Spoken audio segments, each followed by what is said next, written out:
सो अॼु मां उन बरगज़ीदा हस्तीअ जे बारे में बि तव्हांजे ख़िदमत में कुझु अर्ज़ु रखंदुमि। छो जो अल्लाह जे हबीब जो फरमान आहे त जेको पंहिंजे मुहसिन जो एहसान न ॻाईंदो आहे त उहो पंहिंजे रब जो एहसान नथो ॻाए सघे। इन्हनि हस्तियुनि जा असांजे मथां वॾा एहसान आहिनि, ख़ासि करे हुर जमात जे मथां। छो जो जेका ख़ानकाह आहे उन हमेशह दीन इस्लाम जो सबक़ु ॾिनो आहे।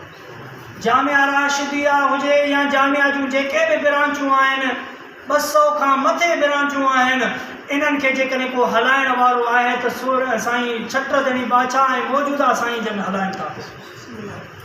इन जो एहसान असां कॾहिं बि लाहे नथा सघूं। सो हज़रत पीर साईं छत्रधणी बादशाह हमागीर शख़्सियत हुया।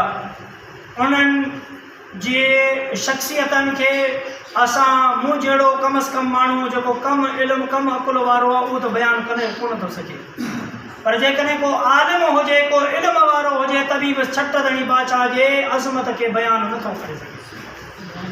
छो जो पाण जेकॾहिं सियासत जे मैदान में ॾिसजनि त संदनि जेका सियासी ख़िदमत हुई बे इंतिहा ते हुई, ऐं जेकॾहिं दीनी ख़िदमत ॾिसिजे त दीनी ख़िदमत में बि पाण बेमिसाल हुया।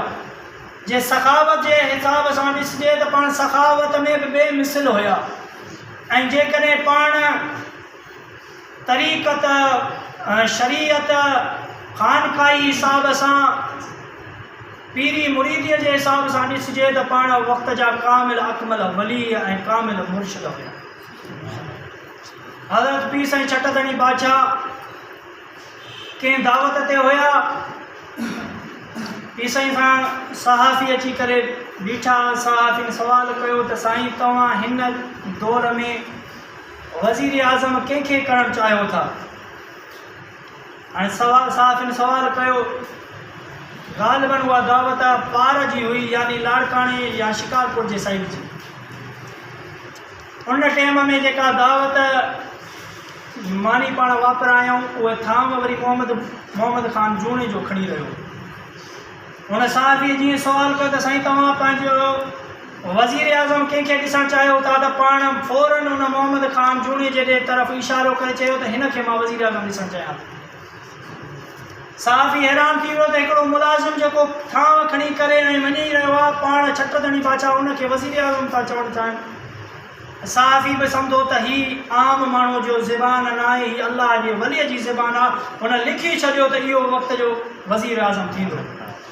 ऐं पोइ दुनिया ॾिठो त उहो मोहम्मद ख़ान जेको थांव खणण वारो हुयो वक़्त जो वज़ीर आज़म थियो ऐं वाशिंगटन में वञी करे उते चई त आई एम हुर, यानी उहे जेके अंग्रेज़ जे हुर ऐं पीराने पागा राजा जेके बि माना नवादरात हुया उन्हनि खे ख़तमु करे छॾियो। अंग्रेज़नि सोचो त हाणे हुर ख़तमु थी विया ऐं गादी ख़तमु थी वई, हाणे नालो निशान हुनजो मिटिजी वियो। पर जंहिं महिल मोहम्मद ख़ान जूणे जे उते चयो त मां हुर आहियां त उन्हनि जा बि तारा निकिरी विया त हीउ छा। उन्हनि सोचियो त असां त हुरनि खे पोइ करे छॾियोसीं, पर इहा छत्रधणी बादशाह जी करम नवाज़ी हुई ऐं संदन निगाह करम हुयो जो उहा ॾुखियल जमायत खे पाण मथे आंदऊं, सिर्फ़ु मथे न पर वक़्त जा हाकिम बणाए छॾियो। इहा हुई सियासी ख़िदमत। हाणे मज़हबी ख़िदमत ते ईंदासूं त संदन मज़हबी ख़िदमत केतिरी हुई। पाण जंहिं महिल आया त जामिया राशिदिया मुसम्मत थियलु हुयो, बर्बाद थियलु हुयो, अंग्रेज़नि हुनखे ख़तमु करे छॾियो हो।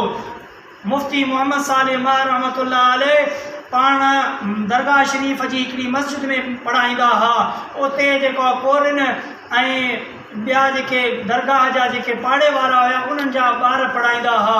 जंहिं महिल छत्रधणी बादशाह आयो, नौजवान हुया, पाण अचण श्री जेको सभ खां पहिरियों कमु स्टार्ट कयो आहे उहो जामिया राशिदीअ जो। बंगलो ठहियलु हुयो, लाइब्रेरी ठहियलु हुई, दरगाह ठहियलु हुयो। पाण पंहिंजे बंगले खे तामीर न करायो, पंहिंजी लाइब्रेरी न ठाराई, पंहिंजी दरगाह खे न तामीर करायो, सभ खां पहिरियां तामीर करायो आहे त मदरसो ऐं रसूलुल्लाह जे दीन जो मर्कज़ तामीर करायो। ऐं पाण मुफ़्ती मोहम्मद साले खे फरमायूं त हे मुफ़्ती साहब रहो असां वटि था ऐं पढ़ायो कोन्हनि जे बचनि खे था। माना पाण हिकिड़ो ईअं अंदाज़ो हुन सां मुहबत जे लिहाज़ सां फरमायूं त तव्हां असां वटि रही करे असांजे मदरसे खे छॾे करे तव्हां ॿियनि खे पढ़ायो था, इहा असांखे ॻाल्हि पसंदि न आहे। तव्हां असांजे दरगाह ते अचो, असांजे मदरसे में अची करे असांजे जमात जे बचनि खे पढ़ायो। पोइ पाण इहा जेका दीनी ख़िदमत जो जेको बुनियादु रखियो आहे, क़यामत ताईं उनजो सवाबु, उनजो ईसाद संदन रूह खे पहुचंदो पियो ऐं हज़ारे माण्हू ईंदा संदन इन ई कारनामे खे बयानु कंदा रहंदा। छो जो अदा हुज़ूर अलैहिस्सलातु वस्सलाम जन फरमायो आहे त हिकिड़े खे पढ़ाइणु, जंहिं हिकिड़े माण्हूअ खे पढ़ायो, आलिम कयो या हाफ़िज़ कयो, त अल्लाह ताला उन हिकु पढ़ाइण जे सदके सां उनखे क़यामत ताईं उनखे अजुर ऐं सवाबु ॾींदो। पर हज़रत छट धणी बादशाह हिकु न पर लखें आलिम ऐं हाफ़िज़ बणाया। तंहिंजे करे अॼु हज़रत पीर साईं छट धणी बादशाह जे विसाल मुबारक जो महीनो हली रहियो आहे। तंहिंजे करे तव्हांजी ख़िदमत में अर्ज़ु आहे त सूरह फ़ातिह 11 दफ़ा कुल शरीफ़ अव्वल ऐं आख़िर सूरह दुरूद इब्राहिम पढ़ो त उन अल्लाह जे प्यारे बाने जे रूह खे बख़्शो। अल्लाहुम्मा सल्ली अला सय्यदना शफ़ीना व मौलाना मुहम्मद व आलिहि व सहाबिहि अजमईन। अल्लाहुम्मा सल्ली अला मुहम्मद व अला आलि मुहम्मद कमा सल्लैता